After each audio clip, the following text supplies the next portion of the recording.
आप सभी को जय मसीह की। प्रभु आप सभी को बहुत आशीष दे।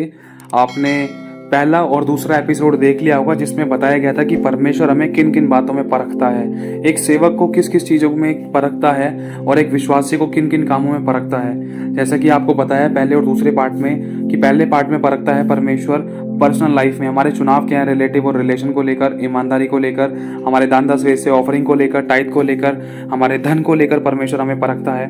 और दूसरे पार्ट में बताया गया था आपको कि सेवकाई में परमेश्वर हमें परखता है कि हम अच्छे से भेड़ चला रहे हैं या कहीं हम भेड़ तो नहीं तोड़ रहे हैं, भेड़िए बन के तो नहीं घूम रहे, लालच तो नहीं कर रहे हैं, किसी चीज का चोरी तो नहीं कर रहे हैं, चाहे शारीरिक हो, चाहे आत्मिक हो, चाहे आर्थिक हो, किसी प्रकार की चोरी तो नहीं कर रहे हैं और हम अपनी जिम्मेदारी को निभा रहे हैं या नहीं निभा रहे। और जब तीसरा आज जब बात बताई जाएगी आपको परमेश्वर हमें परखता है फैमिली में, ध्यान से समझना मेरे भाई और बहनों, आज बहुत गहरी बात आप सीखने पाओगे क्योंकि प्रभु की आत्मा के द्वारा है और परमेश्वर का आत्मा आपको आज इस बात के लिए बहुत आशीष भी देगा और आपको समझ भी देगा और आपकी अगुवाई भी करेगा। और इस बात के लिए परमेश्वर आपको बहुत ऐसे बढ़ाएगा भी क्योंकि आपने परमेश्वर के वचन की इज्जत की है और उसको सुनते हो। तो आज हम जानेंगे मेरे भाई और बहनों कि परमेश्वर हमें परखता है। ये तीसरा पार्ट है जिसमें फैमिली चाहे कोई भी हो, परमेश्वर हमें फैमिली में परखता है, चाहे हमारी घर की खुद की फैमिली हो, चाहे कलीसिया हमारी फैमिली हो। ध्यान रखना, एक तो वो फैमिली जिनके साथ हमारा खून का रिश्ता है, जो हमारे खुद के घर परिवार के लोग हैं, हमारे माता पिता है ना, और दूसरी फैमिली वो है जिसमें जिस चर्च से हम जुड़े हुए हैं और एक विश्वासी कलीसिया जिस चर्च में हम जाते हैं या जो भी मसीह भाई बहन है, चाहे हम उनको हम जानते हैं चाहे उसको हम नहीं जानते, चाहे वो किसी भी चर्च का है, वो भी हमारी एक फैमिली है। तो ये दो प्रकार की फैमिली है। परमेश्वर इसमें हमें परखता है। अब किस किस तरीके से परखता है तो मेरे भाई और बहनों आज ध्यान से सुनना, परमेश्वर का आत्मा आपसे बात करेगा। ये बातें आज घूम फिर कर आती हैं कि पहला स्थान, हम पहला स्थान किसको दे रहे हैं। अगर हम एक यीशु मसीह के अगर हम विश्वासी हैं, अगर हम अपने आप को प्रभु का सेवक कहते हैं या विश्वासी कहते हैं, तो हम पहला स्थान किसको दे रहे हैं। प्रभु ये नहीं कह रहा कि अपनी घर की जिम्मेदारियों को बिल्कुल छोड़ दे और उनको दुख दे या उनको उनके गलत या बुरे हाल में छोड़कर भाग जा, नहीं, ये नहीं कह रहा। परमेश्वर एक तरफ कहता है कि अपनी माता पिता की आज्ञा का पालन कर और परमेश्वर का वचन कहता है कि अपने घर का अच्छा प्रबंध कर। ध्यान रखना मेरे भाई और बहनों, प्रभु के वचन जो आत्मिक है या आत्मिक रोटी आप आत्मिक तरीके से समझने की कोशिश करना। परमेश्वर हमें सिखाना चाहता है, बताना चाहता है कि हम पहला स्थान किसको दे रहे हैं, क्योंकि सेवकाई में ये कई प्रकार की ऐसी परीक्षाएं होती हैं, तो इनसे हमें जानना है और समझना है ताकि हम गिरे ना। इन बातों अगर हम जान लेंगे ना तो हम बिल्कुल नहीं गिरेंगे, ताकि अपने आप को स्थिर और मजबूत रख के उस उद्धार के कार्य को पूरा करें जो परमेश्वर ने हमें बुलाहट दी है, उसको हम पूरी करें और खुदावंद ने जो भरोसा आपके और मुझ पर रखा है उस भरोसे को हम कायम रखें, वरन टूटने ना दे कभी भी। और जो भरोसा परमेश्वर ने आप और हम पर रखा है ना, वो भरोसा मजबूत हो जाए, वरन वो भरोसा और बढ़ता जाए। प्रभु कभी इस बात को लेकर दुखित ना हो, वो हमें बनाकर पछताए ना, उसको इस बार पछतावा ना हो। जो भरोसा उसने हम पर रखा है वो भरोसा उसका सही निकले।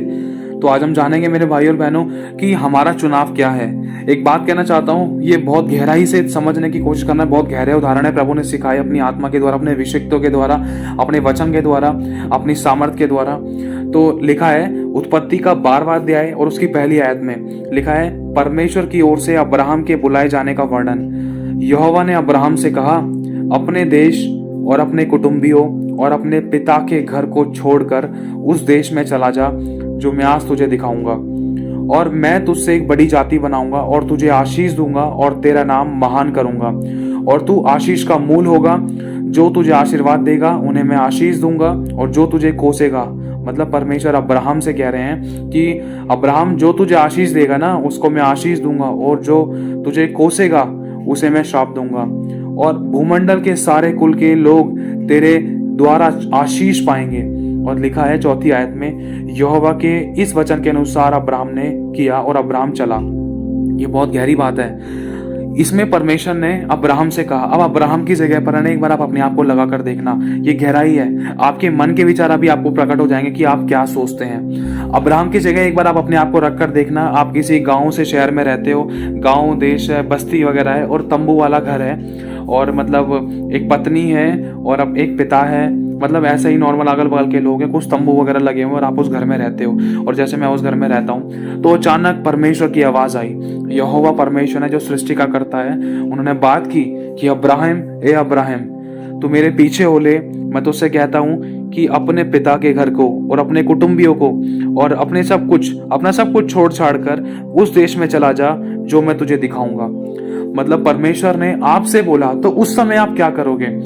बहुत गहरी बात है। आप अगर उस समय आप और मैं होते ना तो शायद प्रभु से 1000 प्रश्न कर लेते कि प्रभु कौन से देश में, किस देश में, किस जगह पर, क्या वहां पर खाना पीना है, क्या जरूरतें सारी पूरी होंगी, कहीं कोई दुख तो नहीं होगा, कहीं कोई शत्रु तो नहीं होगा, कहीं कोई बीमारी तो नहीं लगेगी, वहां पर भरपूरी होगी, फल फ्रूट होंगे, सब्जियां होंगी, नाना पीना खाना पीना उठना बैठना अच्छे से होगा, वहां पर किसी भली वस्तु की घटी तो नहीं है। हम होते ना तो 1000 क्वेश्चन कर लेते। मेरे भाइयों ये बहुत गहरी बात है। क्यों? क्योंकि परमेश्वर ने अब्राहम से सिर्फ ये कहा था, अब्राहम अपने पिता के घर को, अपने देश को, अपने कुटुंबियों को छोड़कर उस देश में चला जा, उस देश में चला जा। यहां तक कि परमेश्वर ने वो देश दिखाया भी नहीं था अब्राहम को, लेकिन फिर भी अब्राहम ने, लिखा है 4वीं आयत में कि अब्राहम यहोवा के इस वचन के अनुसार अब्राहम चला, मतलब अपने देश को छोड़ना शुरू कर दिया। अब्राहम ने अपना जो भी था, अपनी पत्नी को लिया और अपने जो भी आसपास के जिसको भी लेना था, मतलब अब सामान जो भी वटेवर लेना था वो ले लाकर चल पड़ा। अब्राहम ने अपना कदम बढ़ाया। अब्राहम ने ये क्वेश्चन नहीं किया कि प्रभु मैं कहाँ जाऊंगा। अब एक उदाहरण के तौर पर आज आपके मास्टर हैं या टीचर हैं या कोई परमेश्वर के बड़े दास हैं, आप उनके साथ कहीं पर हो, मीटिंग में हो, तो अचानक वो आपसे कह रहे हैं जाओ एक बार उस जगह चले जाओ, उस जगह चले जाओ, वहां पर तुम्हें वो मिलेगा, कोई मिलेगा।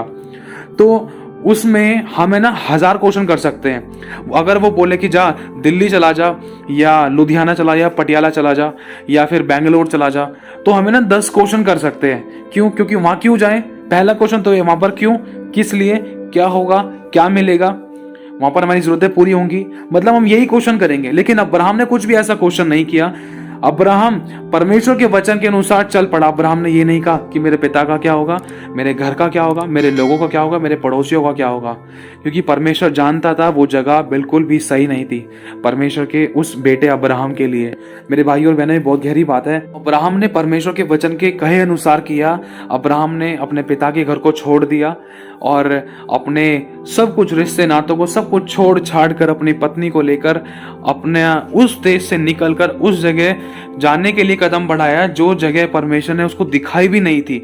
वरन सिर्फ उसने बस ये सोचा कि मुझे पहले यहाँ से निकलना है, मुझे इस देश से पहले निकलना है, इस देश से निकलूंगा जब तो मैं वहां पर पहुंचूंगा।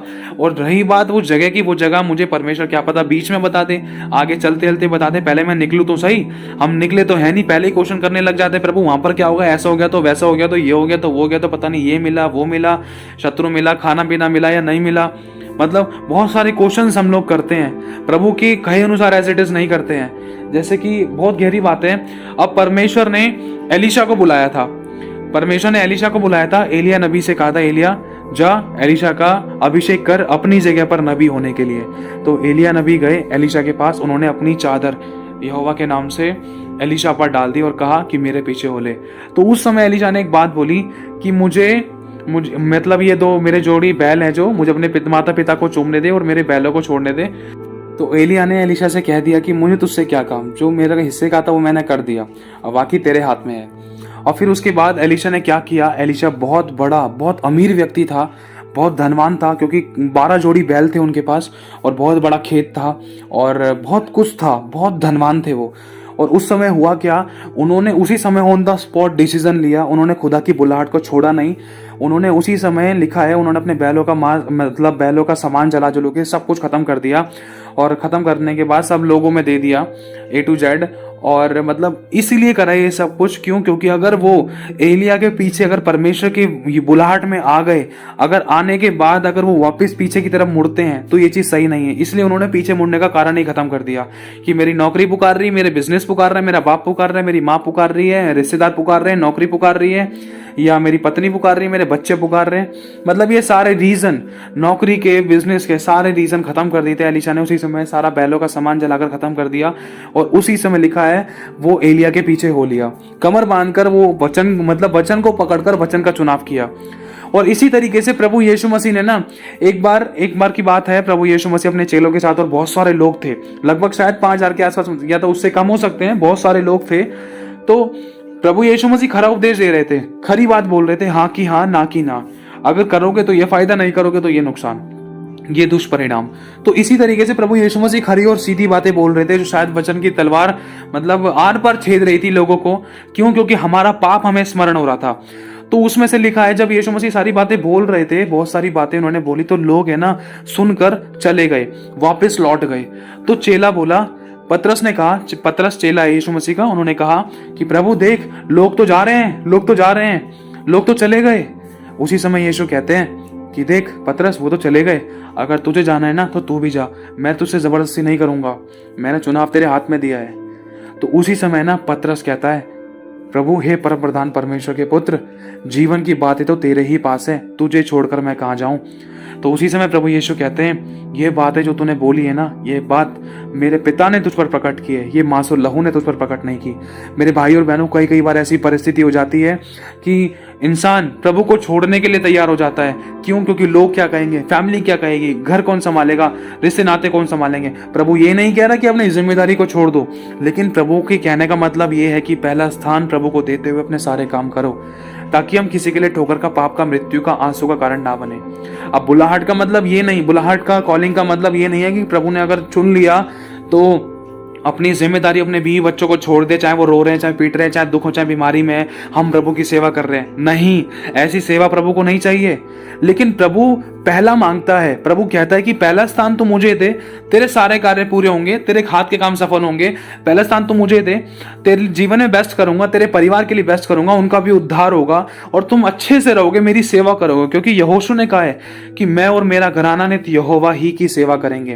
प्रभु तो चाहता है, हर एक का उद्धार कराना चाहता है। एक एक भेड़ उसकी नजर में कीमती है। अब वो एक को बुलाकर 10 को पीछे छोड़ी ना नरक में छोड़ेगा, नहीं छोड़ सकता। तो परमेश्वर की अद्भुत योजनाएं होती है, उसमें हमारे हाथों में चुनाव होता है। तो पतरस के सामने जब ये मोमेंट आया, प्रभु लोग तो जा रहे हैं, तो यीशु ने कहा जा, अगर जाना है तो तुझे जाना है तो तू भी चला जा। देखो मेरे भाई और बहनों, प्रभु किसी को फोर्स नहीं करता उसकी सेवा करने के लिए, लेकिन हमें अपना क्रूस उठाकर पीछे हो लेना है प्रभु के। अगर हम सेवक है ना, अगर आप अपने आप को विश्वासी और सेवक कहते हैं ना, तो हमें अपना क्रूस उठाकर उसके पीछे हो लेना है। क्रूस किसे कहते हैं?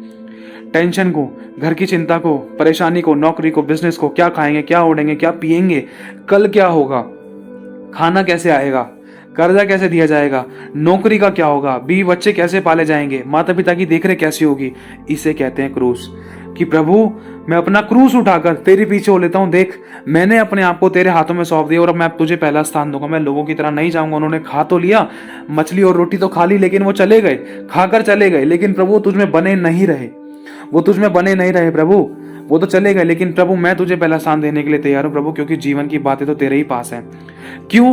क्योंकि यीशु मसीह ने उपदेश दिया था पहाड़ी उपदेश में कि जो पिता पेड़ पे बैठे पक्षियों की देखभाल करता है, उनको टाइम टाइम पर रोटी देता है, उनको गिरने भी नहीं देता पेड़ों से, हमारा परमेश्वर जब उनको संभाल कर रखता है तो हमें क्यों नहीं संभाल कर रखेगा? हम तो उनसे भी ज्यादा मूल्य रखते हैं। क्या अब तक उसने हमें भूखा नंगा रखा? नहीं रखा।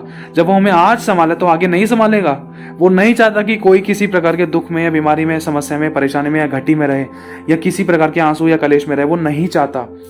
जब हम अपने आप को परमेश्वर यहोवा के हाथ में देंगे तो हमारे जीवन में काम करेगा। क्यों? क्योंकि अगर हम पहला स्थान उसको देंगे, पहला टाइम, पहला स्थान, हर चीज में पहली बार पुकारेंगे, पहली बार पुकारेंगे, नौकरी, बिजनेस, धंधा, रोजगार, सब कुछ बाद में, सब कुछ कर रहे हैं, प्रार्थना से कर रहे हैं, कहीं आ रहे जा रहे हैं, प्रभु को पहला स्थान देके जा रहे हैं, प्रार्थना करके जा रहे हैं, कुछ खा रहे हैं, पहला स्थान देके खा रहे हैं, प्रभु से प्रार्थना करके खा रहे हैं, प्रार्थना से ब्लेस करके खा रहे हैं, कहीं भी कोई डिसीजन ले रहे हैं, चाहे शादी का डिसीजन है, चाहे कहीं आने जाने का डिसीजन है, चाहे बर्थडे पार्टी में आने जाने का डिसीजन है, चाहे कोई रिश्ते नाते बनाने का डिसीजन है, चाहे कहीं चर्च ओपन करने का डिसीजन है, अगर चाहे किसी प्रकार का कोई भी डिसीजन है, अगर उसके अंदर हम पहला स्थान प्रभु को देने, प्रभु की इज्जत करते हुए प्रभु की अगुवाई मांग रहे हैं और प्रार्थना कर रहे हैं और उससे पूछ रहे हैं, उससे सलाह ले रहे हैं, तो इसे कहते हैं पहला स्थान। और उसी की वचन के अनुसार, उसी की इच्छा के अनुसार अपने आप को जांच के, परख के सही चुनाव कर रहे हैं, तो उसे कहते हैं पहला स्थान। अगर उसी की सिद्ध इच्छा पूरी कर रहे हैं, चाहे लोग चाहे कुछ भी कह रहे थे, चाहे नौकरी, बिजनेस, चाहे कुछ भी था, चाहे किसी भी प्रकार की कोई भी समस्या थी, चाहे कितने भी लोग विरुद्ध में थे, अगर उस समय भी हम पहला स्थान प्रभु को देखकर, हम प्रभु के हाथों में सौंपकर, अपने बोझ को यहोवा पर डालकर, अगर हम उसके हाथों में सौंपकर उसी की इच्छा की बाट जो रहे हैं, तो इसे कहते हैं पहला स्थान। ये नहीं कि अपना दिमाग चला रहे हैं, यहां भी पैर पसार लिए, वहां भी पैर पसार लिए, ये भी काम कर लिया, वो भी काम कर लिया, उसको भी खुश कर लिया, प्रभु भी खुश, मनुष्य भी खुश। इंसान अगर 2 नाव में पैर रखता है तो डूबता है। इंसान अगर 36 नाव में पैर रखेगा, अब कैसे जाएगा वो? कहने का मतलब ये है, नौकरी को संभालने की बात है, बिजनेस को संभालने की बात है, काम धंधे को संभालने की बात है। प्रभु ये नहीं कह रहा है कि उन्हीं चीजों में लिप्त रहो। प्रभु कह रहा है हर चीज का समय है। प्रभु ने हमें सांसें दी हैं तो उसको 10वां हिस्सा हमें देना है। 10वां हिस्सा क्या है सांसों का? कम से कम 2.5 घंटे प्रभु के साथ प्रार्थना करनी है, आराधना करनी है, वचन पढ़ने हैं। प्रभु ने हमें जिंदगी इसलिए नहीं दी है कि बच्चे पैदा करें और बड़े हुए खाए पिए, नौकरी बिजनेस करें, शादी पार्टी करें और फिर उसके बाद बूढ़े होकर बीमार होकर मर जाए। नहीं, प्रभु ने हमें जिंदगी इसलिए दी है कि हम पहला स्थान प्रभु को दें, अपने जीवन को और प्रॉस्पर करें, अपने जीवन को और मजबूत करें और सक्सेसफुल बने, ताकि हमें देखकर और लोग खींचे चले आए, प्रभु के नाम पर विश्वास करें। जैसे हम बचे वैसे वो भी बचे, नरक से अधोलोक से बचा लिए जाएं। मनुष्य सारे जगत को भी प्राप्त कर ले, अगर अपने प्राणों की हानि उठाए तो उससे क्या लाभ? कहने का मतलब ये है कि प्रभु ने हमें नौकरी, बिजनेस, धंधा, रोजगार, फैमिली, रिलेटिव, रिलेशन, बच्चे, सब कुछ दिया है। लेकिन सिर्फ अगर हम उन्हीं में लिप्त रहे ना तो ये चीज हमारे लिए सही नहीं है और हमारे लोगों के लिए भी सही नहीं है, हमारे धंधा, रोजगार, नौकरी, बिजनेस के लिए भी सही नहीं है। क्योंकि हमें उद्धार देने वाला, चंगाई देने वाला, आशीष देने वाला, बरकत देने वाला, सब कुछ देने वाला हमारा परमेश्वर है। आज परमेश्वर के कितने सारे अभिषिक्त अपनी परमेश्वर की सेवा भी कर रहे हैं और अपने घर को भी मैनेज कर रहे हैं। प्रभु के कहने का मतलब ये नहीं है कि अपनी नौकरी, बिजनेस, धंधा, रोजगार को छोड़कर कंगाल होकर बिल्कुल खुदा के पीछे चल लो। प्रभु के कहने का मतलब ये नहीं है।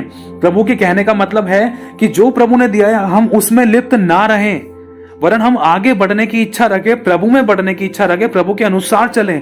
कहने का मतलब अब प्रभु ने मुझे करोड़ों का मालिक बनाया और मेरे लिए बिजनेस खुलवा दिया और मैं विश्वासी हूं। अब इसका मतलब ये नहीं है कि मैं अपने नौकरी बिजनेस में ही लगा रहा हूं। मैं कहा रोज चर्च आता था, धीरे धीरे करके मैंने 2 दिन कर दिया, फिर 1 दिन कर दिया, फिर संडे फिर संडे का 1 महीने में 1 बार आना शुरू कर दिया। तो ये चीज हमें खुदा से दूर करती है। इसीलिए परमेश्वर कह रहा है अपना क्रूस उठा, दिन प्रतिदिन मेरे पीछे हो ले। ऐसी बड़ी बड़ी गवाहियां हैं, वर्ल्ड के फेमस लोगों की गवाहियां हैं। एक बात कहना चाहता हूं मेरे भाइयों और बहनों, प्रभु जो वचन कह रहा है ये मत समझना कि आपको अपने नौकरी, बिजनेस, धंधा, रोजगार को, माता पिता को छोड़कर प्रभु की सेवा करने के लिए निकलना है। सेवकाई घर से शुरू होती है, हमें घर को भी मैनेज करना है। गलत मत लेना इन बातों का। परमेश्वर के ऐसे बहुत सारे बड़े बड़े अभिषिक्त हैं जिन्होंने सेवा को किस तरीके से किया। पहला स्थान प्रभु को दिया। नौकरी में विश्वास रखा तो प्रभु पे रखा, भरोसा रखा तो प्रभु पे रखा, खानदान में भरोसा रखा तो प्रभु पे रखा, ना माता पिता पे, ना भाई बहन पे, ना पति पे, ना पत्नी पे, ना बच्चे पे, भरोसा रखा तो प्रभु पे। प्रभु तू देगा तो मेरा घर चलेगा, तू तेरे साथ अच्छा रिश्ता बन गया तो मेरी पत्नी मेरे फेवर में रहेगी, तेरे साथ अच्छा रिश्ता बन गया तो मेरे पति और मेरे फैमिली वाले मेरे फेवर में रहेंगे। प्रभु अगर तेरे साथ अच्छा रिश्ता बन गया तो जो मेरे विरोध में थे ना वो मेरे फेवर में होंगे। तेरे साथ अच्छा रिश्ता बन गया तो मेरे सारे रिश्ते, घर के, मेरी पत्नी के, पत्नी के या पति के, मेरे बच्चों के अच्छे रिश्ते बने रहेंगे और वो मेरी इज्जत भी करेंगे। अगर तेरे साथ अच्छा रिश्ता नहीं है, अगर संसार में लिप्त हो गए तो संसार तो जूता दिखाता है। आज नहीं तो कल संसार की अभिलाषाएं खत्म होनी है। आज नहीं तो कल संसारिक के शारीरिक, आत्मिक, आर्थिक और संसारिक दरवाजे बंद होने हैं। लेकिन जो खुदा दरवाजा खोलता है ना वो दरवाजा कभी बंद नहीं हो सकता जब तक खुदा ना चाहे। ध्यान रखना मेरे भाई और बहनों। प्रभु के आज बहुत से ऐसे लोग हैं जिन्होंने शुरुआत करी शून्य से। घर में कई बार लड़ाई दंगे भी होते थे, दुख भी होते थे, आंसू भी होते थे, कई बार मैनेज नहीं कर पाते थे, लेकिन टाइम टू टाइम धीरे धीरे करके उन्होंने मैनेज करना शुरू किया, प्रार्थना करना शुरू किया, पहला स्थान प्रभु को देना शुरू किया। प्रभु बिजनेस करूं, मेरी मदद कर, पहला स्थान तुझे दूं, तेरा चर्च ना छूटे, वचन सुनाना ना छूटे, आराधना प्रार्थना करना ना छूटे, प्रभु पहला स्थान तुझे दूंगा। चर्च जाने से पहले प्रभु घर पे पहले प्रार्थना करके जाऊंगा, नौकरी बिजनेस जाने से पहले प्रार्थना करके जाऊंगा, और प्रभु संडे को तेरे भवन में निरंतर पाए जाऊंगा, और प्रभु निरंतर तेरी उपस्थिति में पाए जाऊंगा। जब जब मुझे समय मिले, जब जब मैं तुझे पहला स्थान देने पाऊंगा। प्रभु संसारिक बातों, संसारिक अभिलाषों, संसारिक काम, संसारिक लोगों से मैं इतना मिलजुल कर नहीं, वरन प्रभु तेरे साथ मिलजुल कर रहूंगा। क्योंकि अगर मैं तेरे साथ मेरा रिश्ता अच्छा बना हुआ है तो वो लोग अपने आप ही मेरे साथ अच्छे रिश्ता बनाएंगे। क्यों?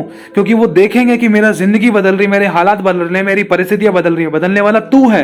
क्यों? क्योंकि एक सॉकेट है, उसके अंदर प्लग लगा हुआ है। सॉकेट है परमेश्वर की आत्मा, प्लग है हमारी आत्मा, और वायर जो दिखाता है, वायर के अंदर से परमेश्वर, वायर एक तरीके से हमारा शरीर मान लो, और जो सॉकेट वो परमेश्वर की आत्मा है, और एक प्लग है वो हमारी आत्मा है। जब हमारी आत्मा परमेश्वर की आत्मा से कनेक्ट होगी, उस बोर्ड से कनेक्ट होगी, उसके बाद ही परमेश्वर की आशीषें, ब्लेसिंग्स, आत्मिक रूप में आशीषें, सब प्रकार की ब्लेसिंग्स हमारे जीवन में ट्रांसफर होगी, सब प्रकार के छुटकारे हमारे जीवन में ट्रांसफर होंगे। जैसे करंट दिखाई नहीं देता ना, उसी तरीके से आत्मिक माहौल में काम होगा।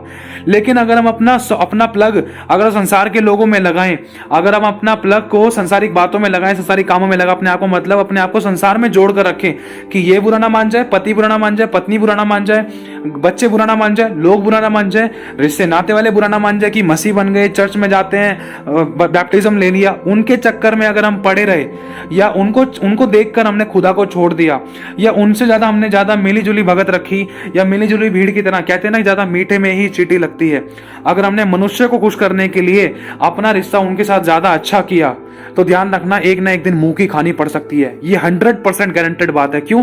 क्योंकि हम इन चीजों को देख चुके हैं अपनी जिंदगियों में, दूसरे लोगों की जिंदगियों में। लोगों ने आंसू बहाए हैं, जिनके ऊपर भरोसा रखा ना, उन लोगों ने ऐसे दरवाजे बंद किए जैसे कोई शत्रु भी नहीं करता। इसीलिए मेरे भाई और बहनों, क्योंकि खुदा दिखाता है, खुदा इस बात को प्रकट करता है, बेटा तू किस पर विश्वास कर रहा है? वो मनुष्य है, वो मिट्टी से बना है, वो भी मुझसे ही प्रार्थना करता है, चाहे भले ही वो मुझसे प्रार्थना नहीं करता, लेकिन वो तो मिट्टी से बना है। वो तुझे क्या दे सकता है? जो आज देगा वो कल तुझे सुनाएगा। वो तेरे दुख सुख में मदद नहीं कर सकता, मैं कर सकता हूं, लेकिन तू उसके पीछे क्यों जा रहा है? तू ये सोच रहा है मैं उसको बना लूं और परमेश्वर को भी बना लूं। नहीं बेटा, ऐसा नहीं हो सकता, ऐसा नहीं हो सकता। मनुष्य तेरे को अपने पाप की बुराइयों की ओर, अभिलाषाओं की ओर, व्यभिचार की ओर, संसारिक अभिलाषाओं की ओर और शैतान की ओर खींचता है। ये शैतान के कामों की तरफ खींचता है, जो तुझे मेरे वचन से दूर करते हैं, चर्च से, आराधना से, प्रार्थना से, मेरी संगति से दूर करते हैं। ये वो चीज है। अगर तू मुझको पकड़ कर रखेगा तो तेरे रिश्ते भी खराब नहीं होंगे, चाहे भले ही आज वो टूटे हुए थे, लेकिन आने वाले टाइम में वो प्रार्थना कराने के लिए आएंगे जब तुझे उठता हुआ देखेंगे। आने वाले टाइम में तुझसे बात करने के लिए तरसेंगे जब तुझे उठता हुआ देखेंगे। आने वाले टाइम में तेरे लाइफ को ऊंचा उठता हुआ देखेंगे जब तुझे देखेंगे। जब तुझे देखेंगे ना, तो तेरे पास जरूर आएंगे, और मैं तुझे सदा के घमंड का कारण ठहराऊंगा। मेरे भाई और बहनों, खुदावंद ने वचन में साफ लिखा है कि जितनों के बीच में तेरी बेइज्जती हुई है, उन सबों के सामने मैं तुझे सदा के घमंड का कारण ठहराऊंगा। ऐसा मेरे साथ हुआ है। लेकिन कब?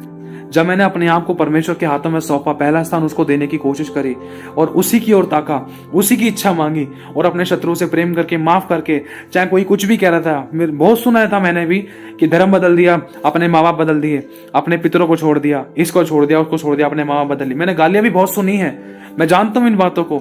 लेकिन अगर मैं आंख के बदले आंख करूं तो पूरी दुनिया अंधी हो जाएगी। लेकिन अगर मैं, चाहे भले किसी ने कुछ चांटा भी मार दिया, चुप भी लगाकर खुदा के हाथों में सौंपना है और अपने शत्रु को माफ करना है, वरन उनकी भी शुद्धि के लिए प्रार्थना करनी है। प्रभु, मैं तेरी आंख की पुतली हूं, वो नहीं जानता, मुझे पता है उसने मुझे नहीं तुझे बोला है, लेकिन तुम उससे प्रेम रखता है ना, तो उनको दंड मत देना, उनके मन को बदल, ताकि वो भी तेरे प्रेम को जाने। प्रार्थना की गई लोगों के लिए, और लोगों ने खुद आंसुओं से अपनी बातों को शेयर किया। लोगों ने खुद ट्रू रिपेंटेंट हार्ट से, बिल्कुल दिल से पश्चाताप करते हुए बातें की, अपनी गलती को माना, और जैसे ही लोगों ने हमें बोला था, उसी समय से उनके जीवन में काम होना शुरू हो गया था। लेकिन ये सब कुछ कब हुआ? मेरे भाई और बहनों, मैं फिर से कहना चाहता हूँ, प्रभु ये नहीं कहता है कि अपने नौकरी, बिजनेस, धंधा, रोजगार, माता पिता को छोड़ दो। नहीं, एक तरफ वो कहता है, पहली आज्ञा ये है कि अपनी माता पिता की आज्ञा का पालन कर, उनकी आंखों में आंसू मत आने दे, उनका आदर कर, सम्मान कर। मूसा की व्यवस्था में भी लिखा है कि अपने माता पिता की आज्ञा का पालन कर। माता पिता की आज्ञा ये है, बेटा घर का अच्छा प्रबंध करना है, बेटा अर्निंग की जरूरत है, हाँ अर्निंग की जरूरत है, लेकिन उससे पहले प्रभु को पहला स्थान देते हुए नौकरी बिजनेस ही में लिप्त नहीं हो जाना है। माता पिता की आज्ञा का पालन करते करते उसी में लिप्त नहीं हो जाना है। अगर नौकरी बिजनेस आज खत्म हो गई तो एंड में घुटने टिका के खुदा के पास ही आना है। खुदा नौकरी देते, बिजनेस देते, क्योंकि ऐसा बहुतों के साथ हुआ है। इसीलिए मेरे भाई और बहनों, प्रभु ये नहीं कह रहा कि तुम अपने परिवार में लिप्त हो जाओ पूरे तरीके से, नहीं। प्रभु कह रहा है तुम अपनी सारी जिम्मेदारियों को पूरा करो, क्योंकि यीशु ने भी अपनी सारी जिम्मेदारियों को पूरा किया है। ये नहीं कि वो सेवा करता था और माता पिता पीछे कुड़कुड़ाते थे, रोते थे, नहीं। उन्होंने अपनी सारी जिम्मेदारी को पूरा किया है। माँ को माँ का हक दिया है और पिता को पिता का हक दिया है। जो आदर मान करना था वो किया है। यीशु ने अपनी जिम्मेदारी को पूरा किया है। यीशु मसीह एक बड़े के बेटे थे, उन्होंने अपने पिता के साथ हाथ भी बंटवाया है, काम भी किया है, मेहनत भी करी है उन्होंने, और अपने पिता का भी आज्ञा का पालन किया है, परमेश्वर की भी आज्ञा का पालन किया है। वो तड़के उठकर प्रभु के पास, आप पढ़ सकते हो वचन में, वो परमेश्वर के साथ संगति करने, मतलब तड़के उठकर भोर होने से कहीं पहले पिता के पास संगति करने जाया करते थे। सोचो, भोर होने से कहीं पहले, मतलब इतनी जल्दी पहले पिता के पास समय बिताने के बाद जब वो वहां से आते थे, जिन्हों चमत्कार होते थे, जब अपनी सारी जिम्मेदारी को निभाकर आराधनालय की या परमेश्वर की आज्ञाओं की सुसमाचार सुनाने की, फिर उसके बाद वो अपने सारी जिम्मेदारी को, घर की जिम्मेदारी को पूरा करते थे। ध्यान रखना मेरे भाई और बहनों, पहले परमेश्वर है, फिर उसके बाद घर है, फिर उसके बाद सेवकाई है। इसीलिए मेरे भाई और बहनों, हमें ये नहीं सोचना है कि भाई पहले परमेश्वर है, फिर सेवकाई है, फिर घर है। नहीं, घर दूसरे नंबर पे है। घर कौन है? हमारा घर है। घर कौन सा? ये मतलब ये जिम्मेदारी है हमारी, एक विश्वासी की और एक मसीह के सेवक की जिम्मेदारी है। सबसे पहले नंबर पे प्रभु को पहला स्थान देना है। प्रभु करना चाहिए नहीं करना चाहिए, जाना चाहिए नहीं जाना चाहिए, खाना चाहिए नहीं खाना चाहिए, आना जाना चाहिए, क्या करे क्या ना करे, सबसे पहला स्थान प्रभु का है। और दूसरे नंबर पे आता है हमारा खुद का घर, जिसमें हम रहते हैं, जो हमारे खुद के खून के लोग हैं, खून के रिश्ते हैं। हमें उन आत्माओं को भी जीतना है। अगर हम हमारे घर में पति या पत्नी पीते हैं, लड़ाई दंगा करते हैं, गाली गलौज है, व्यभिचार करते हैं, तो अगर हम बाहर दूसरों को सुसमाचार सुना रहे, चिड़े चमत्कार होते हैं, बड़े बड़े चमत्कार होते हैं, तो लोग इस बारे में क्या कह सकते हैं कि पहले तू अपने घर को तो सुधार ले, तेरा तो पति पीता है, तू तो बोल ले चमत्कार होते हैं। पहले अपने पति को तो चंगा कर, पहले अपने पति का तो छुटकारा कर, पहले अपनी पत्नी का तो छुटकारा कर, पहले अपने बच्चों का तो छुटकारा कर, उनको तो बुरी संगत से बचा ले, तो हमें बाद में बचाइयो। क्योंकि लिखा है एक अंधा दूसरे अंधे को मार्ग नहीं दिखा सकता, और सेवकाई घर ही से शुरू होती है। तो इसीलिए पहला स्थान परमेश्वर को देने के साथ साथ अपने घर का अच्छा प्रबंध करना है, अपने आप को एक अच्छा सेवक बनाना है, एक अच्छा विश्वासी बनाना है, एक अच्छा सेवक बनाना है, कि हमारे बदले हुए रूप को देखकर हमारे घर वाले खुद बदल जाएं। अगर हम बोल रहे कि ये नहीं बदल रहा, वो नहीं बदल रहा, ऐसे अगर हम गलत भविष्यवाणियां कर रहे तो नहीं बदल सकता। दूसरों को बदलने के लिए पहले हमें खुद बदलना होगा, कि हमारे बदले हुए रूप और स्वरूप स्वभाव को देखकर सामने वाला बदल जाए, हमारे घर परिवार के लोग बदल जाए। वो खुद कहें कि हाँ भाई, जब से ये विश्वास में गई है, जब से विश्वास में गया है, इसमें कितनी दीनता नम्रता आ गई है, माफी की बातें आ गई है, क्षमा करने की बातें आ गई हैं, और दया करने की बातें आ गई। इसने बुराई छोड़ दी, गाली गलौज छोड़ दिया, लड़ाई दंगा छोड़ दिया, गुस्सा करना छोड़ दिया, जवाब देना छोड़ दिया है। तो वो देखेंगे, अगर वो आपके बदले हुए रूप को देखेंगे जब भी तो वो आप पर विश्वास करेंगे। अगर आप विश्वास करने के बाद भी लड़ाई दंगा कर रहे हो, ऐशो आराम कर रहे हो, गाली गलौज कर रहे हो, ना माफी की बातें, दोस्त लगाने की बातें, कमी गाली गलौज की बातें, निकम्मी व्यर्थ और हंसी ठट्ठे वाली बातें, तो फिर वो आपके ऊपर कैसे विश्वास करेंगे कि हाँ भाई तू मसीह है? तो इससे तो नाम खराब करने वाली बात है। इसी तरीके से सेवकाई घर ही से शुरू होती है। पहला स्थान प्रभु को देते हुए, पहला स्थान का मतलब जैसे कि अभी आपको बता दिया है, प्रभु उन बातों को छोड़ने के लिए कह रहा है, जैसे प्रभु ने मुझे और आपको आशीषित किया, बीवी बच्चे दिए या फैमिली दी, अच्छा धंधा रोजगार दिया, और हम उसी में लिप्त हो गए। प्रभु हमें ये चीज छोड़ने के लिए कह रहा है, बेटा उसमें लिप्त नहीं होना है। जो भी काम करो परमेश्वर की महिमा के लिए करो, हर बात में पिता का धन्यवाद हो। इस वचन में लिखा है। देखो, अगर परमेश्वर हमें उनको छोड़ने के लिए कहता तो फिर हमें दूसरों को बचाने के लिए क्यों कहता? अगर हम खुद अपने घर वालों को छोड़ रहे हैं और बाहर लोगों को सुसमाचार सुना रहे हैं, तो ये भी तो गलत है ना, समझना। क्योंकि आज परमेश्वर के ऐसे बहुत सारे अभिषिक्त हैं। उदाहरण के तौर पर मेरे को जब मैं देखता हूँ उन चीजों को, मुझे कुछ उदाहरण के तौर पर एक अच्छे सेट एग्जाम्पल के रूप में लगते हैं प्रभु के वचन के अनुसार। बाकी मेरा कोई अधिकार नहीं किसी को जज करूं। क्या पता जो बात मैं पकड़ पाता हूं वो आप नहीं पकड़ पाते हो, क्या पता जो आप पकड़ पाते हो वो मैं नहीं पकड़ पाता। लेकिन जो वचन के अनुसार मैंने देखी है, जो मुझे नजर आई है, वो बताना चाहता हूं। जैसे आपने देखा होगा परमेश्वर के अभिषेक अपोस्टल अंकुर नरूला जी, और परमेश्वर के बहुत बड़े बड़े अभिषेक हैं, और टीबी जोशुआ जी की फैमिली के बारे में आपको मालूम होगा, और भी कई परमेश्वर के अभिषेक थे, डॉक्टर अमोद सिंह जी की, है ना, आपको मालूम होगा। तो उन्होंने अपने घर का भी अच्छा प्रबंध किया। ये नहीं कि अपने घर को परिवारों को छोड़कर चले गए। मैंने उनकी गवाहियां सुनी है, और बहुत सामर्थ्य, बहुत स्ट्रॉन्ग टेस्टिमनीज हैं। डॉक्टर अमोद सिंह जी के साथ ही बहुत गलत हुआ था, और यहाँ तक कि उन्होंने अपनी नौकरी तक को त्याग दिया था खुदा के काम के लिए।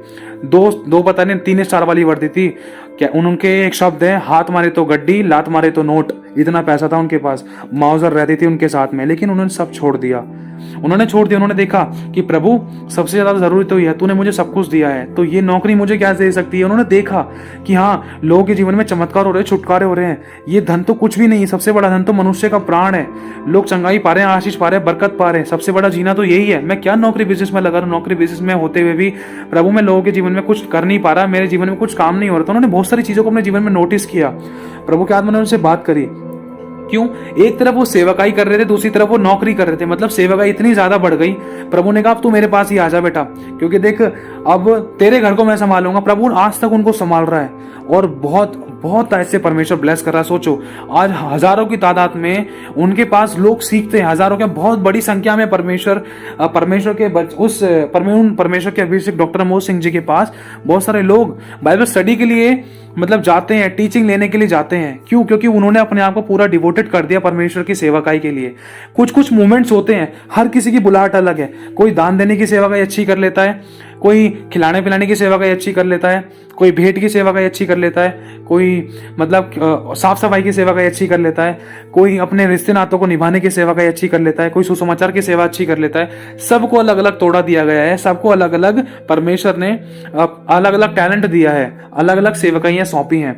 तो उनके साथ कुछ ऐसा मोमेंट हुआ था, परमेश्वर ने जब उन्होंने जब देखा कि हाँ भाई, जब मैंने इन लोगों को, मतलब वो अपना जॉब भी करते थे, गवर्नमेंट जॉब रही है उनकी, गवर्नमेंट जॉब करते करते वो लोगों के जीवन में सुसमाचार भी सुनाया है, परमेश्वर के बड़े बड़े चमत्कार होना शुरू हो गए। जैसे ही भीड़ बढ़ गई तो वहां के लोगों ने मतलब एक वो लेना शुरू कर दिया, मतलब कि स्टेप उठाया कि भाई ज्यादा भीड़ हो गई है, डॉक्टर मनमोहन सिंह जी के पास आते हैं लोग और ये तो गवर्नमेंट जॉब करते हैं, तो उनकी नौकरी पर बात आना शुरू हो गई थी। क्यों? क्योंकि लोग ज्यादा हो गए थे। तो प्रभु ने कहा, बेटा लोग ज्यादा हो गए हैं, अब तू मेरे पास आता, ध्यान मैं रखूंगा, सब कुछ मेरे हाथ में है। तो प्रभु तो वैसे ही ध्यान रखेगा जब उन परमेश्वर के अभिषिक्त के द्वारा हजारों लाखों लोगों का ध्यान रखा जा रहा है, तो क्या परमेश्वर उस अभिषिक्त का ध्यान नहीं रखेगा? जिस टूटी में से पानी निकलता है ना, वो टूटी खुद भी गीली होती है। और दूसरी बात यह है, उन्होंने पहला स्थान परमेश्वर को पूरी तरीके से देते रहे, वो जॉब पे भी जाते रहे, नौकरी भी संभालते रहे और अपने घर का भी देखरेख करते रहे। जब सेवकाई ज्यादा हुई तो परमेश्वर ने उनको पूरी फुल टाइम मिनिस्ट्री के लिए बुला लिया। और आज कई सारी ऐसी सेवकाई हैं जिनमें परमेश्वर अपने बच्चों को इस्तेमाल कर भी रहा है और वो पार्ट टाइम जॉब भी कर रहे हैं और कुछ गवर्नमेंट जॉब्स भी कर रहे हैं, सेवकाई भी संभाल रहे हैं, घर का अच्छा प्रबंध भी कर रहे हैं, परमेश्वर की महिमा भी कर रहे हैं। सबके लिए अलग अलग बुलाहट है, लेकिन हमें इसमें समझना है कि पहला स्थान किसको देना है। हमारे दो प्रकार के घर हैं। पहला स्थान सबसे पहले हमें परमेश्वर को देना है, फिर उसके बाद अपने घर को देना है, मतलब घर की जिम्मेदारी को, घर का अच्छा प्रबंध करना है। क्योंकि वचन में साफ लिखा है कि घर का अच्छा प्रबंध करने वाला हो, अगर घर का अच्छा प्रबंध ही ना कर सके तो वो परमेश्वर की कलीसिया की सेवा कलीसिया की देखभाल कैसे करेगा? तो ये साफ लिखा है। तो इसीलिए घर का अच्छा प्रबंध करने वाला होना चाहिए। परमेश्वर ने उनको उठाया जिन्होंने अपने घर का अच्छा प्रबंध करना सीख लिया है और करते हैं। परमेश्वर ने उनको अनुग्रह भी दिया है। और क्यों? क्योंकि उन्होंने इच्छा रखी है, प्रभु तेरी सेवा करना चाहते हैं। तो सेवा के लिए परमेश्वर ने उनको बुद्धि और ज्ञान और समझ दिया। टाइम टू टाइम उनके जीवन में टेस्टिंग भी आते रहे, वो गिरे भी लेकिन फिर उठकर खड़े हो गए। और दूसरी बात यह है, और एक और गवाही बताना चाहता हूं, जैसे अपोस्टल अंकुर नरूला जी हैं, उन्होंने भी परमेश्वर के अनुग्रह से घर का अच्छा प्रबंध किया, अपने माता पिता को देखते रहे, नौकरी भी संभालते, अपना काम भी करते रहे। उनका बिजनेस था, बिजनेस भी फ्लॉप हो चुका था, लेकिन परमेश्वर के पास आना नहीं छोड़ा, आराधना प्रार्थना नहीं छोड़ी, परमेश्वर से लड़ाई दंगा नहीं किया, खुदा के हाथों में सौंपते गए, पहला स्थान प्रभु को देखते हुए देते हुए आगे बढ़ते गए। आज आप सोच सकते हो, पता नहीं कितने करोड़ का तो चैनल चल रहा है उस पे, टीवी पे, आपको मालूम होगा, मेरे को शायद इतनी नॉलेज नहीं है लेकिन मैंने सुना है। और दूसरा, आप देख सकते हो कि कितनी बड़ी भीड़ परमेश्वर ने उन एक ही व्यक्ति के द्वारा, अपोस्टल अंकुर नरूला जी के द्वारा ही, कितनी बड़ी संख्या को परमेश्वर ने उनके द्वारा संभाल रखा है। अपनी आत्मा से उनको इस तरीके से स्थिर कर रखा है कि उनके घर का भी अच्छा प्रबंध हो रखा है। कहने का मतलब वो अपनी पत्नी को भी टाइम देते हैं, वो शायद जिम भी जाते हैं और पहला स्थान परमेश्वर को भी देते हैं। पत्नी के टाइम पे पत्नी को टाइम दिया जाता है, बच्चों के टाइम पे बच्चों के साथ खेलते भी हैं वो। मैंने ऐसे कुछ फोटोज भी देखे, वीडियोस भी देखी हैं। और परमेश्वर के टाइम पर है ना, वो पहला स्थान प्रभु को देते हैं, यहाँ तक कि उनकी पत्नी भी इन चीजों को लेकर उनको रोक टोक नहीं करती है। इसे कहते हैं घर का अच्छा प्रबंध करना, पहला स्थान परमेश्वर को देना। प्रभु ये नहीं कह रहा कि अपने नौकरी, बिजनेस, धंधा, रोजगार को छोड़ दो और मेरे पीछे बिल्कुल कंगाल बन के चल लो। नहीं, अपनी जिम्मेदारियों को भी निभाना है। क्यों? क्योंकि उनसे हमारा घर का खर्च चलता है और अगर घर का खर्च नहीं चलेगा तो भूखे मरने वाले चांसेस थे। भूखे मरेंगे तो गवाही खराब होने वाली बात है कि तू मसीह पर विश्वास कर रहा है, तू दूसरों को सुसमाचार सुना रहा है, प्रभु आशीष देगा, लेकिन तेरे घर में तो अकाल है। इसी तरीके से पौलुस टेंट का काम करते थे, पतरस एक व्यापारी था, उन्होंने अपनी घर की जिम्मेदारी को निभाते निभाते प्रभु की सेवा की। जब परमेश्वर ने उनको फुल टाइम मिनिस्ट्री के लिए पूरी तरीके से उठाया तो परमेश्वर ने हर चीज का बंदोबस्त समय समय करते रहे। और आज आपको मालूम होगा कि जो परमेश्वर के सेवक होते हैं, जो परमेश्वर के लोग होते हैं, जो याजक का काम कर रहे हैं, जो उसकी सेवा कर रहे हैं वेदी की, तो वो वेदी पर से परमेश्वर उनको ब्लेस करता है, वेदी पर से उनको आशीषित करता है। जो लोग परमेश्वर के भवन में दान दशे से ऑफरिंग टाइथ वगैरह देते हैं, तो उन परमेश्वर के सेवकों का घर खर्च इस चीज से चलता है। और दूसरी बात, उसमें से भी वो सबसे पहले वो परमेश्वर के भवन के लिए 10वां हिस्सा वो भी निकालते हैं। जैसे आप अपनी कमाई में से 10वां हिस्सा ऑफरिंग टाइथ्स वगैरह निकालते हो ना, तो वो भी परमेश्वर के याजक भी, क्योंकि वचन जो आपके लिए है वो उनके लिए भी है। ये नहीं कि सिर्फ आपको ही उनको देना है, उनको भी देना है। वचन सबके लिए एक सा है, चाहे यीशु हो, चाहे याजक हो, चाहे एक विश्वासी हो, चाहे कोई अन्य जाति हो, वचन सबके लिए एक सा है। तो इसीलिए पहला स्थान हर बात में परमेश्वर को देते हुए, अपने घर का अच्छा प्रबंध करते हुए, और तीसरे नंबर पे आती है सेवकाई। फिर सेवकाई को अच्छे से करते हुए, सेवकाई में कौन है? हमारे विश्वासी लोग। चाहे हम खुद सेवा नहीं करें, चाहे हम विश्वासियों में मिले हुए हैं, तो वो भी एक तरीके से विश्वासियों के साथ बातचीत करना, उनको इनकरेज करना, सुसमाचार सुनाकर उनको मोटिवेट करना, वचन से उनको ऊंचा उठाना, प्रार्थना से ऊंचा उठाना, तो वो सेवकाई है। कोई प्रार्थना करने की सेवकाई अच्छी कर लेता है, कोई आराधना की सेवकाई अच्छी कर लेता है, कोई मतलब परमेश्वर अलग अलग प्रकार की सेवाएं परमेश्वर ने सौंपी हैं। तो इसी तरीके से परमेश्वर ने जो हमें परखता है ना कि भाई देखता हूं कि तू अपने घर का अच्छा प्रबंध करता है नहीं करता, मैं तुझे सेवकाई जब दूंगा। परमेश्वर देखता है, कई बार टेस्ट करता है। परमेश्वर ने कुछ लोग हाथ में दे दिए, चल भाई तू इन लोगों की रखवाली कर, भेड़ चरा, और मतलब ये मेमनों की रखवाली कर, मेरी भेड़ों को देखभाल कर, मेरी भेड़ों को चरा, देखता हूं। और इसके साथ आता हूं तो अपने घर का प्रबंध करेगा नहीं करेगा। परमेश्वर टेस्ट करता है, जांचता है। अगर मैं सुबह से लेकर शाम तक प्रभु प्रभु प्रभु प्रभु कर रहा हूं, और बच्चे, माँ बच्चे, बेटी या बेटा, परिवार वाले या ससुर दामाद ये सब रो रहे हैं घर के अंदर, तो कोई फायदा नहीं। ऐसी सेवा प्रभु को नहीं चाहिए, क्योंकि घर का अच्छा प्रबंध भी करना है और पहला स्थान प्रभु को भी देना है। और परमेश्वर इसमें चाहता है, जब इसमें हमें परमेश्वर परखता है कि चल भाई मेरा बेटे के जीवन में एक ऐसी सिचुएशन है जिसमें वो अपने घर का भी बंदोबस्त सही से कर रहा है और पहला स्थान मुझे भी दे रहा है, तो परमेश्वर जरूर उठाएगा। परमेश्वर टेस्ट करता है अपने बच्चों को, इन चीजों के अंदर टेस्ट करता है कि भाई एक विश्वासी है इसके हाथ में और एक है इसके परिवार वाला, तो उनको मैनेज कैसे करेगा, उनको हैंडल कैसे करेगा। ये नहीं कि एक को छोड़ देगा दूसरे को पकड़ लेगा, नहीं। परमेश्वर मैनेज का आत्मा देता है, मैनेज करना सिखाता है कि कोई भी आत्मा ठोकर ना खाए, क्योंकि एक एक भेड़ परमेश्वर की दृष्टि में बहुत कीमती है। और परमेश्वर सबसे पहले चाहता है हम उसको पहला स्थान दें हर बात में। नौकरी बिजनेस भी कर रहे हैं ना, तो उसमें भी उसकी सेवा करें। क्योंकि मैं जब जॉब करता था, अभी 3-4.5 साल पहले मैं जॉब करता था एक कॉल सेंटर में, तो वहां पर भी परमेश्वर का सुसमाचार सुनाता था। कहीं आते जाते कोई गरीब पीर फकीर मिल गया तो उनको वचन दे दिया। तो ये प्रभु की सेवा है। जो भी काम करो प्रभु की महिमा के लिए, उसकी सेवा के लिए करो, उसका धन्यवाद करो। चाहे मैं कोई नौकरी भी कर रहा था तो भी, चाहे उदाहरण के तो जैसे मैं अगर कोई नौकरी कर रहा हूँ तो नौकरी के साथ साथ, अब ये थोड़े ना कि मैं नौकरी में ही लगा रहा हूँ सिर्फ संडे को जाऊं अपना शक्ल दिखाकर आ जाऊं प्रभु को, नहीं। प्रभु की अगर मैं विश्वासी हूं तो मुझे उसकी सेवा भी करनी है। क्योंकि विश्वासी का काम ये नहीं है कि संडे आए, दान 10 ऐसे दे जाए और आशीष लूट के चला जाए, नहीं। हमें परमेश्वर को लूटना नहीं है। एक बेटे को बाप की सारी जरूरतें जाननी है, बाप की इच्छा को जानना है, बाप को प्रसन्न करना है, बाप की आज्ञा का पालन भी करना है। अगर बेटा आशीष चाहता है तो ध्यान रखना मेरे भाई और बहनों, तो प्रभु चाहता है कि हम पहला स्थान उसको दें और अपने घर का अच्छा प्रबंध करें। और आप अगर कोई भी काम धंधा करते हो, चाहे आप किसी भी प्रकार की कोई भी जॉब करते हो, तो वहां पर या जॉब पे आते जाते समय अगर आप एक को भी सुसमाचार सुना रहे हो ना, एक या अगर 2, 3, 5, 10 लोगों को भी सुसमाचार सुना रहे हो ना, तो भी वो भी परमेश्वर ही की सेवा है। तो परमेश्वर आपके उन कामों में आशीष देगा। क्यों? क्योंकि परमेश्वर देखेगा, चलो भाई मैंने इसको नौकरी तो दे दी, बिजनेस तो दे दी, क्या इसमें भी मेरी सेवा कर रहा है? उदाहरण के तौर पर देखो, मैं अपने कुछ अनुभव बताना चाहता हूँ। जैसे मेरे पास किसी कॉल सेंटर वाले का कॉल आया, तो उन्होंने मुझे किसी चीज के रिगार्डिंग बता रहे हैं, जॉब के लिए बता रहे हैं, तो आत्मा में आया अचानक इसको वचन शेयर कर। तो सोचने वाली बात है, कॉल सेंटर तक वाले व्यक्ति को भी, जिससे मैं कभी मिला नहीं, जिसने पहली बार मुझे फोन किया है कॉल पर, वो किसी जॉब के प्रोवाइड करने के लिए फोन किया जा रहा है, कोई लेडीज थी शायद, तो फोन किया गया मुझे, तो ऑन द स्पॉट प्रभु का वचन उनको सुना दिया, क्योंकि समय था, मौका था, बहाने चाहे कुछ भी बने। दूसरा, मैं किसी से सब्जी लेने जा रहा हूँ या कुछ खरीदने जा रहा हूँ, रास्ते में कोई कबाड़ी दिख गया है, कुछ भी दिख गया, तो उनको सुसमाचार सुना दिए रोक कर प्रभु के बारे में।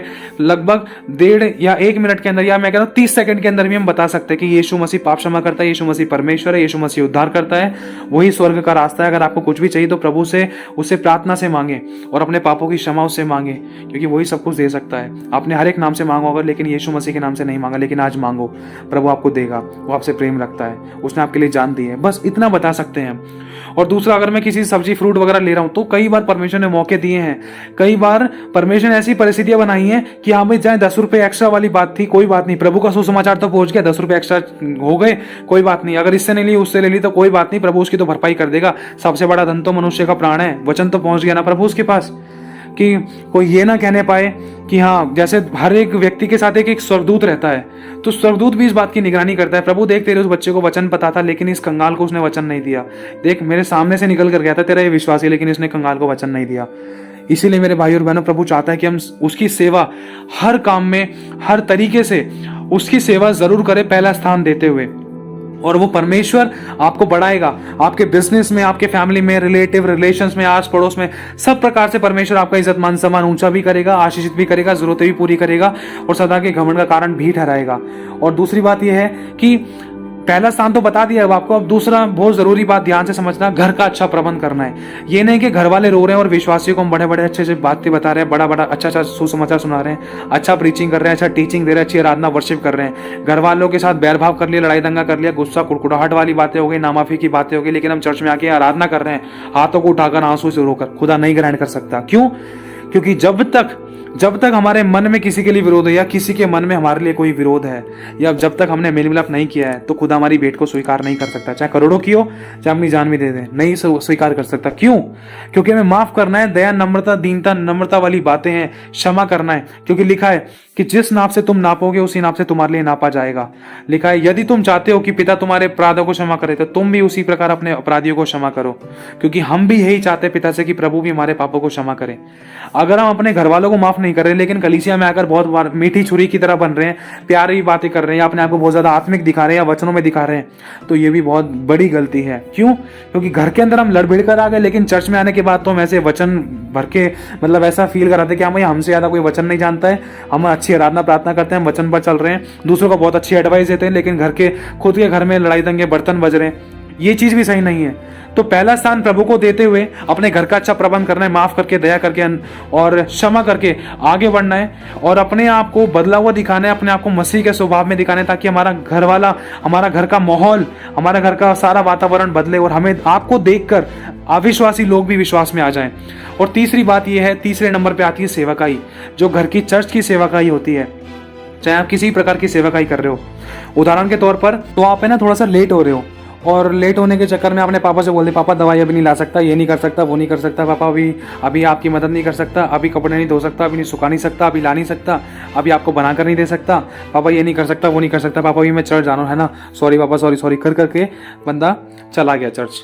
और चर्च जा रहा है, आराधना प्रार्थना कर ली है, वर्शिप कर ली है, सब कुछ कर लिया है, और जब चर्च में जो चर्च के लोग हैं, जो चर्च की हमारी फैमिली है, उनसे जब मिल रहे हैं, बहुत अच्छे से प्रेम से, दीनता, नम्रता से बात कर रहे हैं, बहुत अच्छे अच्छे वचन हम दूसरों को सुना रहे हैं, आज्ञा पालन के, आशीष देने लेने के, क्षमा करने के, दया करने के, माता पिता की आज्ञा का पालन करने के, लेकिन खुदा हमारे मनों को जांचता है, वो सब कुछ जानता है और देखता है।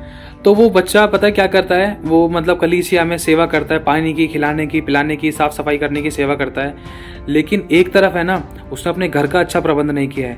बाप वहाँ पर घर पे भूखा मर रहा था, बाप को अच्छे से खाना पाना नहीं दिया, लेकिन घर के अंदर अच्छी सेवा कर रहा है। ये क्या सेवा परमेश्वर को ग्रहण हो सकती है? अब इस बात को आप ही समझ सकते हो, क्योंकि वचन में साफ लिखा है, पहले सेवक पहले परखे जाएं। किस बात को लेकर परखे जाएं? सेवक इसीलिए परखे जाएं क्योंकि वो सेवा का काम अगर करे तो किसी के लिए ठोकर का, पाप का, मृत्यु का, आंसू का कारण ना बने और मसीह का नाम खराब ना हो, इसीलिए परखे जाएं सेवक। और दूसरी बात, किन बातों के लिए परखे जाएं? सेवक क्या अपने घर का अच्छा प्रबंध कर रहे हैं? क्या परमेश्वर की आज्ञा का पालन कर रहे हैं? क्योंकि अगर घर का अच्छा प्रबंध ही नहीं कर रहे होंगे, अपने बच्चों का ध्यान नहीं रख रहे हैं, अपने माता पिता का ध्यान नहीं रख रहे हैं, अपने फैमिली का ध्यान नहीं रख रहे हैं, और उनके साथ अच्छे से बर्ताव नहीं कर रहे हैं, दीनता, नम्रता, सहनशीलता, प्रेम के साथ प्रकट नहीं हो रहे हैं, और हर बात को लेकर परमेश्वर के गुणों को प्रकट नहीं कर रहे हैं, तो परमेश्वर की कलीसिया का बंदोबस्त, उसका ध्यान कैसे रखेंगे? हम ऊपर से तो एक मुखौटा लगाकर दिखाते हैं कि हाँ भाई हम बहुत अच्छे हैं, बहुत अच्छे से वचन चलता है, बहुत अच्छे से आराधना करते हैं, प्रार्थना करते हैं, बहुत सुर में गाते हैं, और बहुत अच्छे से मैं प्रचार कर लेता हूँ, और फिर उसके बाद लेकिन मैंने अपने घर का ही अच्छा बंदोबस्त नहीं किया है। पति पत्नी रो रहे हैं, और बाप समस्या में था, बाप चिल्लाते चिल्लाते रह गए, लेकिन उसकी सुनी नहीं, माँ चिल्लाते चिल्लाते रह गई, उसकी सुनी नहीं, उसकी हेल्प नहीं करी, उसकी बात नहीं सुनी है, और ना तो हम उसकी सुन रहे हैं। चाहे भले ही हम रोजाना अच्छे से चर्च जा रहे हैं, टाइम से जा रहे हैं, पहला स्थान प्रभु को दे रहे हैं, और कलीसिया से भी अच्छे तरीके से बातचीत कर रहे हैं, वचन सुना रहे हैं, प्रचार कर रहे हैं, घर चर्च की सारी सेवा कर रहे हैं, लेकिन अगर हम घर की माता पिता के आज्ञा का पालन नहीं कर रहे हैं, उनके आंसू को नहीं पोंछ रहे हैं, अपनी जिम्मेदारी को नहीं निभा रहे हैं, और अपने हिस्से का काम नहीं कर रहे हैं, तो इस प्रकार की सेवा भी परमेश्वर को नहीं चाहिए। क्यों? क्योंकि ये नाम खराब होने वाली बात है। और खुदा ने अपने नाम से ज्यादा इज्जत अपने वचन को दी है, और खुदा नहीं चाहता कि प्रभु यीशु मसीह के ऊपर कोई आँच आए, प्रभु नहीं चाहता कि उसका नाम खराब हो, प्रभु बिल्कुल नहीं चाहता। तो इसीलिए मेरे भाई और बहनों, प्रभु परखता है कि हम सब तरीके से, सब कामों को अच्छे तरीके से मैनेज कर रहे हैं। हम परमेश्वर के बड़े बड़े अभिषिक्तों को देखकर सीख सकते हैं, उन्होंने अपनी लाइफ को किस तरीके से मैनेज किया, परमेश्वर ने उनको कैसे मैनेज करने का आत्मा दिया है कि वो चर्च में ही पहला स्थान दे लेते हैं और 12-13 घंटे प्रार्थना भी कर लेते हैं, अपने बच्चों को भी देख लेते हैं, खेलकूद भी लेते हैं, अपनी पत्नी को भी समय देते हैं, अपनी फैमिली को भी समय देते हैं, माता पिता का ध्यान भी रखते हैं, और यहाँ तक कि बहुत से कॉल्स अटेंड भी करते हैं। मतलब बहुत कुछ होता है। इन चीज़ों के अंदर हमें हैंडल करना है। देखो, वही 24 घंटे आपके पास है, वही हमारे पास है, लेकिन अगर हम प्रभु की सेवा करते हैं तो परमेश्वर हमें परखता है, जांचता है, हम परमेश्वर के लोगों के साथ कैसा व्यवहार कर रहे हैं, प्रभु के वचन को कितनी गंभीरता में ले रहे हैं, क्या हम उसको हर बात में पहला स्थान दे रहे हैं या नहीं दे रहे, कहीं हम अपनी जिम्मेदारी को तो नहीं छोड़ रहे हैं। परमेश्वर हमें टेस्ट करता है कि चलो, जिम्मेदारी को भी निभा रहे हैं, घर का भी अच्छा प्रबंध कर रहा है, कि क्या ये कलीसिया में सबसे सही प्रकार से प्रेम कर रहा है, बात कर रहा है, निरंतर नम्रता से पेश आ रहा है, कहीं मन में कुड़कुड़ाहट कड़वाहट तो नहीं लेकर बैठा है कि उसका वचन ऐसा है, इसका वचन ऐसा है, ये चर्च में ऐसा होता है, ये लड़की ऐसे करती है, लड़का ऐसे करता है, ये आंटी भाई बहन अंकल ये ऐसे करते हैं, व्यवहार करते हैं, गलत व्यवहार है, ये गुस्सा करते हैं, कहीं अपने मन में हम किसी के प्रति कोई बैरभाव की बातें या ईर्ष्या या नामाफी की बातें लेकर तो नहीं बैठे हैं। अगर ये भी लेकर बैठे हैं तो ये भी एक तरीके से परमेश्वर की दृष्टि में सही नहीं है, ये एक सेवक का गुण नहीं है मेरे भाई और बहनों। तो मेरे भाई और बहनों, प्रभु सिखाता है हमें, परमेश्वर परखता है, ताकि हम उसके लिए वो खरा सोना बन जाएं जिसकी कीमत सिर्फ प्रभु ही जानता है। और तो आपको बता दिया है कि परमेश्वर हमें फैमिली में परखता है, चाहे वो चर्च की फैमिली हो, चाहे वो हमारे खुद के घर की फैमिली हो, क्योंकि साफ लिखा है कि सेवक पहले परखे जाएं और वो अपना घर का अच्छा प्रबंध करने वाले हो। अगर अपना घर का अच्छा प्रबंध ना करते हो तो परमेश्वर की कलीसिया की रक्षा देखभाल सेवा कैसे करेंगे। और ये आखिरी उदाहरण है, बहुत जरूरी हम सबके लिए, कि हमें सबसे ज्यादा अहमियत किसको देनी है और कैसे चलना है, पहला स्थान किसको कैसे देना है, और इसके हमारे जीवन में फायदे क्या हैं और हमें कैसे चलना है। तो उदाहरण के तौर पर ध्यान से समझना, बहुत ज़रूरी गहरी बातें हैं। मत्ती के अध्याय में लिखा है कि एक राजा है और उसने एक भोज तैयार किया, बहुत बड़ी पार्टी की, जिसमें बहुत अच्छा खाना पीना, बहुत पैसा लगा दिया राजा ने। और राजा ने कहा, जाओ याजकों को, सब पूरे देश के लोगों को बुला के ले आओ, पूरे शहर के लोगों को बुला के ले आओ, न्योता दो कि वो भाई राजा ने तैयार किया है खाना और टाइम से पहुँचे और खाएँ और पार्टी में शामिल हो। तो राजा ने ये बोलकर अपने उन सेवकों को भेज दिया, और सेवक जब जाकर कहने लगे, कोई याजकों के घर गया, कोई अगल बगल के पड़ोसियों के घर गया, कोई दूसरे शहरों में गया, तो उनको जाकर जब बोल रहे हैं, तो वचन में ऐसा लिखा है, उन लोगों ने ना उस भोज में आने से इनकार कर दिया। क्यों? क्योंकि लिखा है मत्ती 22 में कि जिन लोगों को बुलाया गया था उन लोगों ने कहा कि भाई हम तो अपनी फैमिली को देखेंगे, हम अपने खेतों के लिए तरफ जा रहे हैं, हम नहीं आ पाएंगे, हमारे पास टाइम नहीं है। और कुछ कह रहे हैं कि भाई हमारी, मतलब अपनी जिम्मेदारियों को इतना पहला स्थान दे दिया कि खुदावंद के भोज को भी छोड़ दिया। उस राजा के महल में उस अच्छे भले ताजे बने बनाए उस बेस्ट, उस उत्तम ब्लेसिंग को, उस उत्तम आशीषों को खो दिया उन चंद थोड़ी देर की रिस्पॉन्सिबिलिटीज के चक्कर में। मतलब उन्होंने पहला स्थान नहीं दिया। बहुत गहरी बात है, ध्यान से समझना। कोई चला गया अपने नौकरी बिजनेस को, कोई अपने खेतों को संभाल रहा है, कोई अपने गाय भेड़ बकरियों को संभाल रहा है, कोई अपने पत्नी को देख रहा है, कोई कह रहा है मुझे अपने बच्चों को देखना है, कोई कह रहा है मैं व्यापार पे जा रहा हूँ, मैं काम पे जा रहा हूँ, कोई कह रहा है मैं काम से आया हूँ, मैं थका हूँ, मैं इंतजार कर रहा हूँ, मैं आराम कर रहा हूँ, कोई कह रहा है कुछ, कोई कह रहा है कुछ। मतलब हर किसी ने कोई ना कोई बहाना मार दिया। और फिर उसके बाद जब उस राजा के पास ये बातें पहुंची कि कोई आने के लिए तैयार नहीं है, सब अपने अपने कामों में व्यस्त हैं, कोई तेरे पास आने के लिए तैयार नहीं है राजा, तो राजा को इस बात में क्रोध आया कि एक तो उन लोगों के लिए भोजन तैयार किया गया, उनको उत्तम दिया गया, देने के लिए तैयार किया गया, और उनका एक सिंगल रुपया नहीं मांगा, बस उनको तो आमंत्रित किया, उनको तो और खाना ही था, उनके लिए तो भला था। लेकिन उन्होंने इस बात का अनादर किया। क्यों? क्योंकि उन्होंने अपने आप को इतना बिजी दिखाया संसार के कामों में, संसार के अभिलाषाओं में, संसार के रिश्ते नाते, नौकरी बिजनेस में, कि मुझे पहला स्थान देना ही छोड़ गए, मुझे पहला स्थान ही नहीं दिया। लेकिन जब समस्या आती तो राजा के पास दौड़े भागे आते कि राजा ये समस्या होगी, ये कर दो, वो कर दो, ये रूल है, ये वोल है, ये सजा है, इसके लिए क्षमा दे दो, ये कर दो, वो बहुत सारी बातों को लेकर अपने झगड़ों को सुलझाने के लिए फिर राजा के पास आते हैं। तो इस बात में राजा बहुत क्रोधित हुआ। तो इस बात से मेरे भाई और बहनों में ये पता चलता है कि हमें पहला स्थान चाहे कुछ भी हो जाए परमेश्वर ही को देना है। क्यों? क्योंकि फिर उसके बाद है ना, उस राजा ने उन लोगों को छोड़कर उन दूसरे तरीके के लोगों को बुलाया जो बाड़ों और चौकों पे, चौरायों पे कमी घटी समस्या में थे, या भूखे नंगे थे, या किसी प्रकार की घटी में थे, उनको बुलाया और फिर उनके लिए भोज दिया गया। फिर उन्होंने खाया उसको, और उसमें से भी एक व्यक्ति ऐसा था जिसने विवाह का वस्त्र नहीं पहन रखा था। ये टॉपिक अलग है, हम ज़्यादा आगे नहीं जाएंगे, फिलहाल नॉर्मली बात करेंगे। तो वो भोज जो तैयार है ना, कहने का मतलब जो परमेश्वर ने बुलाहट रखी है आपकी और मेरे लिए, देखो उसको पाना, उसको पूरा करना हमारे हाथों में है। हमारे लिए प्रोफेसीज हो गई हैं, प्रार्थनाएं हो गई हैं, हमें परमेश्वर ने दर्शन दिखाए हैं, स्वप्न दिखाए हैं, हाँ बड़े बड़े काम करने वाली हमें बातें दिखाई हैं, समझाई हैं, सिखाई हैं, बोला है, हमसे सुनाया है परमेश्वर ने। और परमेश्वर हमें बताता भी, देख तुझे मैं इस्तेमाल करूंगा, उठाऊंगा, इकट्ठा करूंगा, ऐसे करूंगा, वैसे करूंगा।